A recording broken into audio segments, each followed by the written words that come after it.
You're welcome. Thank you.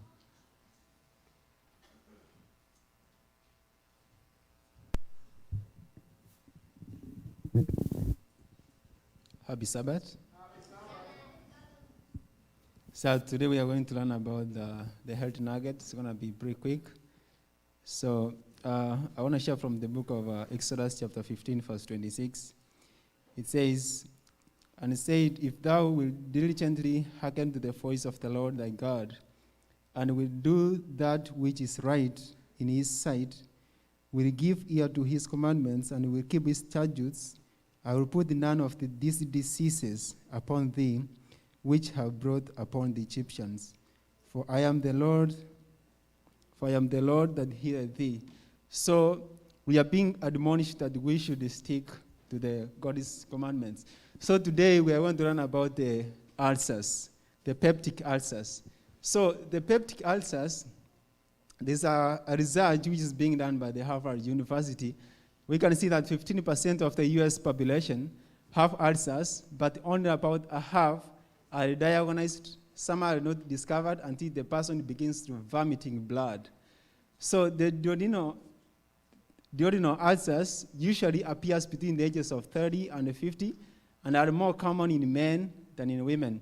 And we also have stomach ulcers, tend to occur later in life after an age of 60 or affect women or more often than men. So the ulcers, what are now the causes of ulcers? Ulcers can be caused by the use of non-steroidal drugs, the NSAIDs. An example is like aspirin, like ibuprofen. So when you take these drugs, they can trigger bleeding in your stomach, and so you can be at risk of contracting ulcers. So these drugs, it has explained there that they decrease the production of mucus and they increase the production of acid, so thereby enabling the stomach juices and thus to damage the cells. So these ulcers can also be caused by wrong foods or too much food, just overeating. They can also be induced by severe mental stress. So stress is also a factor. The ibuprofen, the aspirin, those are the things which can also cause ulcers. And also we have the H. pylori bacteria. So this can also cause the ulcers. Now, what are the signs and symptoms? So chronic burning or gnawing of the stomach pain, which is often 45 to 60 minutes after finishing a meal or at night. And it usually comes in waves. It comes and goes in waves. So you can feel the heartburn, nose feeling, the vomiting, loss of appetite. Now, listen. If you vomit the blood and have like a coffee-like black stool, then the ulcer is bleeding. So you are in danger of bleeding, and at that point, I would ask that you go to the hospital immediately because you can be anemic. So now, what is the treatment? Remember, when we are talking about the treatment, this is just troubling. Maybe, it can be one of us here, it can be someone else. So by learning the treatment, and we are going to learn the non-pharmacological, that's the natural remedies. So you drink, for example, when you are feeling pain, the rapid pain, drink a large glass of water. It dilutes the stomach acid and flushes them out. Number 2, avoid the situations which are including tension, stress, irritability, the nervous strain, and complete relaxation from the problems of worry. So we can be angry, we can have stress in life, but try to avoid such situations which can bring you calm, because if this ulcer actually is not controlled, it can be very, very, very harmful to you. You know. Yeah, another thing, it's do not eat fried foods, junk foods, all these McDonald's stuffs. So don't drink caffeine, because it does that potentiality to, to bring acidity in your stomach. Also meat. How many hours does meat stay in your stomach? How many days? Yeah, so like meat, it does it stays a lot of time in your stomach, and it triggers more acid. To digest it needs more acid.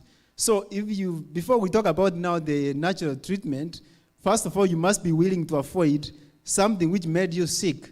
You know, in the disease, in medical missionary, you treat from cause to effect. You cannot be just drink the juice therapy, which we are going to talk in a little bit, but then you're taking meat, you're taking, you know, some other things which makes you sick. So you must be willing to take off something which made you sick in the first place before you proceed to treatment. And our diet, high rich in sugar, increases the HCl production. So white bread also causes more HCl to be made.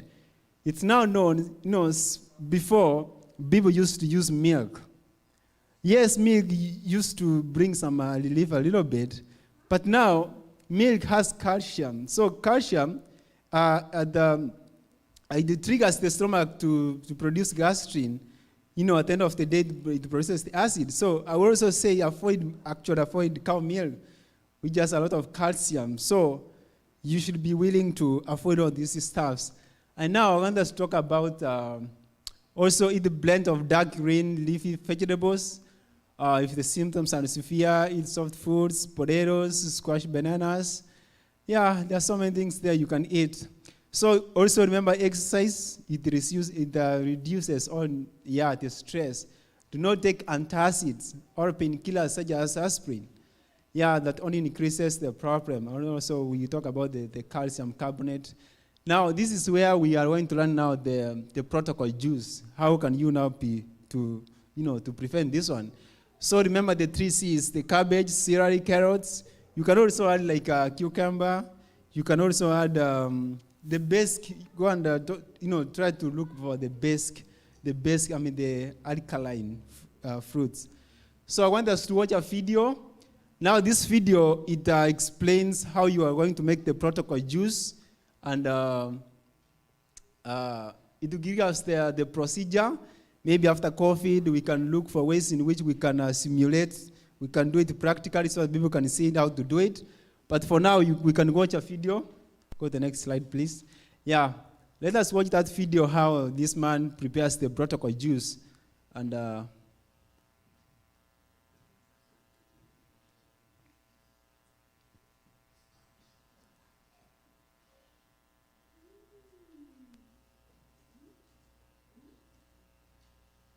yeah, there you go.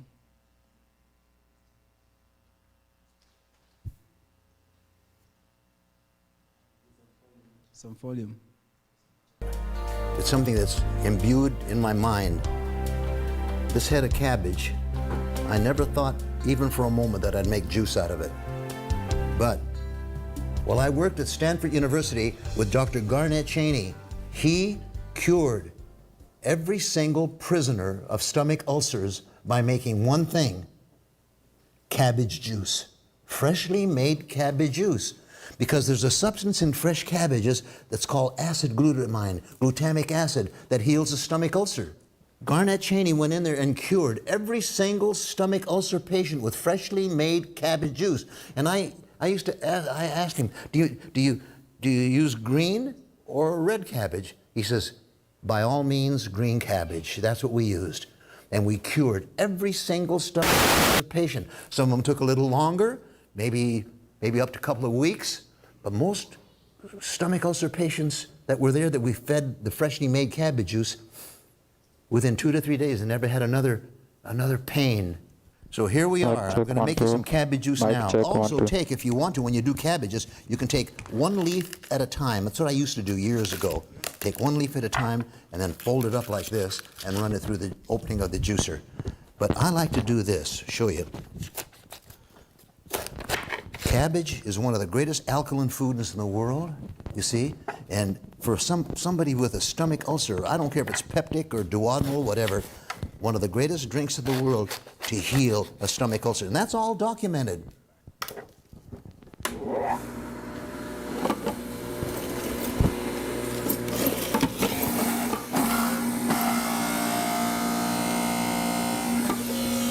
Now, we found out for some of the prisoners there on the island, Alcatraz Island, that couldn't take straight cabbage juice because of the acid glutamine, we mix what we call the 3 C's together to make it palatable: cabbage, carrot, and celery.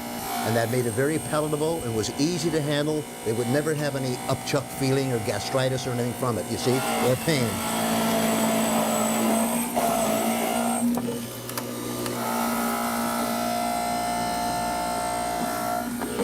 Now,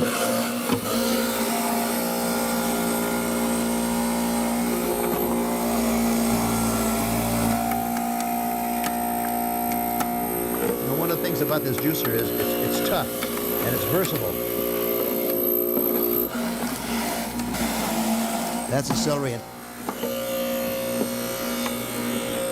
know how hard it is to get juice out of cabbage? Well, we do a marvelous job because we shred very finely. The pieces of fiber that eject out the back end are like transparent pieces of lint.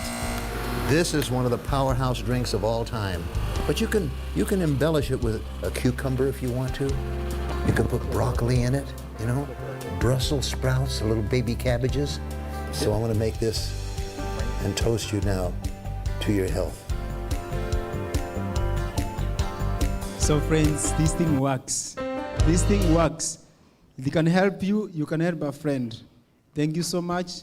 The only encouragement I can give you is God fixes no limit to the advancement his children can make. If they will but